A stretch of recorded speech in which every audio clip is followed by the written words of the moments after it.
Hi, boys and girls. We are going to be doing Read Aloud today. It's called What is Sound? So, what do you think sound is? How do we perceive sound? How do we receive sound? What sensory organ is used? Our ears, right?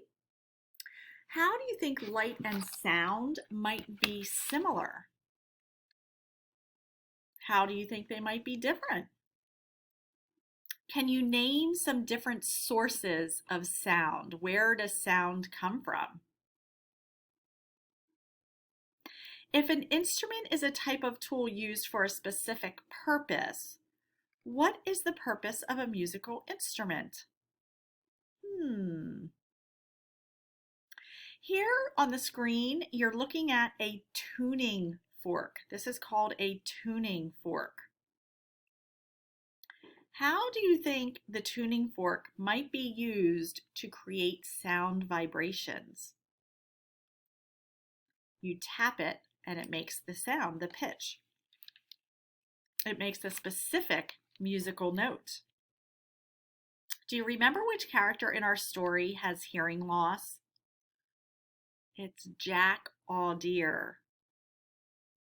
Auditory, Auditory, is the same as the beginning as Jack's last name, Aud, A-U-D, which means having to do with hearing or listening. So auditory means we're hearing and listening. So we're going to get started with our read aloud.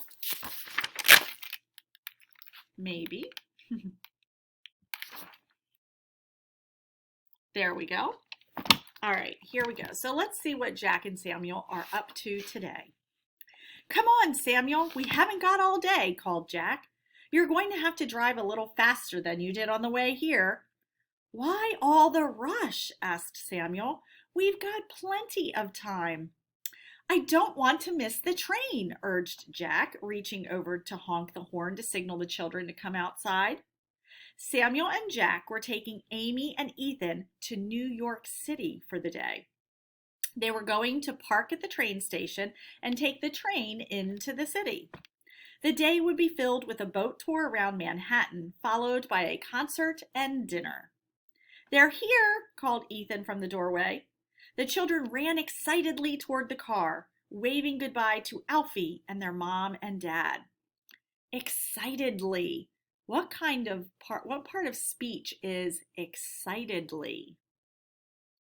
The children ran excitedly toward the car. Alfie barked excitedly in response. Alfie, behave yourself and don't bark all day at squirrels, called Samuel. Ha, laughed Jack. His bark is worse than his bite. You mean like yours? Quipped Samuel. Ha ha, said Jack dryly. So look at this picture, and I know this is called What is Sound, but what sources of light do you see in this picture? What possible sources of sound do you see in the picture?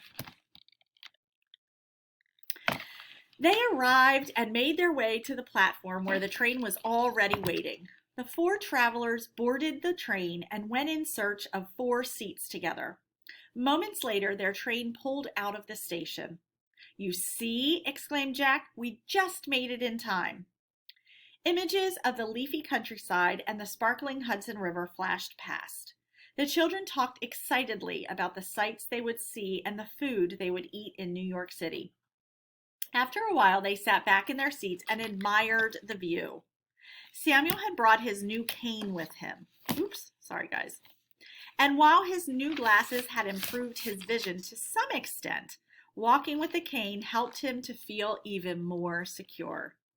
Granddad, said Ethan, do you like the sound of the train?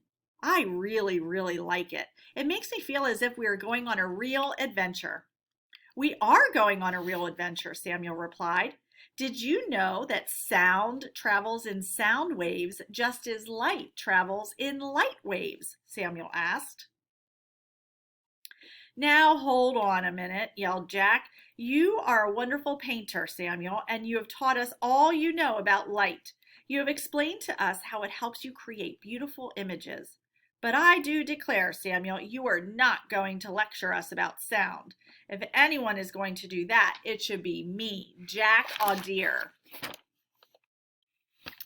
I don't think I've taught you everything I know about light, retorted Samuel, but if you want to tell us some interesting facts about sound, then please do. I would love to hear what you have to say. After all, you are a talented musician and have spent your life dedicated to music. Flattery will get you nowhere, Samuel Van Lumen, yelled Jack, continuing the conversation. Did you know that our ears, the receptors of sound, are usually self-cleaning? Said an animated Jack. Oh, that's just plain gross, exclaimed Amy. Okay, well, how about this? Jack continued. Your ears don't stop working even when you are asleep. Your brain shuts out noises. Well, as much as it possibly can. Jack, is that really true? Asked Ethan quizzically. Sure it is, Jack replied confidently. That's why alarm clocks work, if they're loud enough. Oh, look at the horses, exclaimed Amy excitedly. They're galloping. All right, kiddos, I think we should all sit back and relax. When we are in the city, I will share my knowledge and wisdom with you, whether you like it or not. In the meantime, enjoy the view. With that, Jack sat back and stared contentedly out the train window. It was well over 2 hours before they reached their destination. As the four disembarked the train got off of and made their way out of the train station, a cacophony of sounds rose up into the morning air.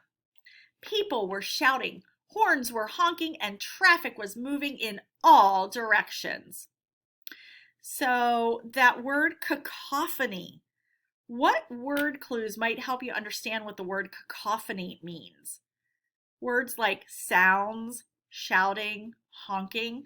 So what do you think cacophony means? It's so noisy, screeched Ethan. Ethan, hold Jack's hand, please, instructed Samuel. Amy, give me your arm. Together, the four made their way toward a row of bright yellow taxicabs parked in front of the train station. Moments later, they were sitting inside one of the cabs on their way to the city harbor. There, they would take a boat ride around the island of Manhattan. The children stared out of the taxi windows at the hustle and bustle of the city. Sunlight glimmered and shined on the windows that adorned or decorated the high-rise buildings. As the cab moved through the congested city streets, they were engulfed by what felt like a wave of sound and movement. As you can tell, said Jack enthusiastically, looking at the children's amazed expressions, even if you couldn't see the city, you sure can hear it. But do you know what sound is and how it travels? He asked. Not really, Amy replied. Ethan simply shook his head. At that moment, their cab came to a stop again. It was in a long line of cars trying to turn left, but nothing was moving. Jack took this opportunity to talk to the children. Well, just like light, sound is a form of energy, Jack continued. So we've learned 2 ways that sound and light are alike so far. They both travel in waves, and they're both forms of energy. There are many, many different kinds of sounds. All sound is made by the movement of objects. That movement is called vibration. When you pluck a guitar string, the string vibrates or moves back and forth. The vibrations make the air shake. The air shakes because tiny particles in the air have been disturbed by the vibration. Those vibrations are called sound waves, said Jack authoritatively. So here we have a picture of a guitar. So the guitar makes the sound by plucking the string, right? And then it vibrates. Here's a recorder. This is a wind instrument. So how do you think a wind instrument makes sound? Well, vibrations are caused by the flow of air around and through the instrument. It disturbs the particles in the air, and allows the vibrations to travel as sound waves. That's cool, said Ethan, who was listening intently. So just as light enters our eyes in light waves, the sounds of the horns, people, and cars rushing by enter our ears in sound waves, he offered. Exactly, said Jack cheerfully. Sound waves move outward from a vibrating object, kind of like ripples of water. Just like light, sound waves can travel through solids, liquids, and gases. Sometimes we can feel very strong vibrations through solid objects like the ground or the hard floor of a building. Interestingly, though, Jack continued enthusiastically, sound waves cannot travel through space. Why not? Asked Amy. Well, unlike light, sound cannot travel through space because it is quite nearly a vacuum. There are almost no particles to disturb in the vacuum of space. For example, think about a rocket that can be seen shooting through space. You might be able to see it, but it simply cannot be heard, Jack explained. So, if we were to go to space, let's say we go to the moon, would it be very noisy on the moon or very, very peaceful and quiet? Wow, pondered Ethan. It's strange that something that is so loud on Earth would be silent in space. Jack added, light waves travel better when there are fewer particles, and sound waves travel better when there are more particles. The very fact that space is a vacuum is what allows light waves to travel so quickly through it.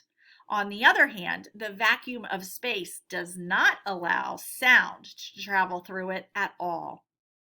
Suddenly, Samuel announced, "We're here!" Samuel paid the taxicab driver, and the four travelers made their way toward the big sign that said Harbor Tours. Before long, they were on board a tour boat and were busily munching on hot dogs, pizza, and pretzels. As they gazed out into the harbor filled with a variety of boats, the warm breeze ruffled Ethan's hair. "This is so cool, Granddad," exclaimed Ethan excitedly.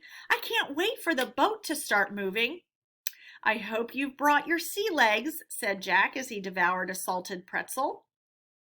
"Oh, and before I forget, you should also know," Jack continued, "that sound waves travel much more slowly than light waves do.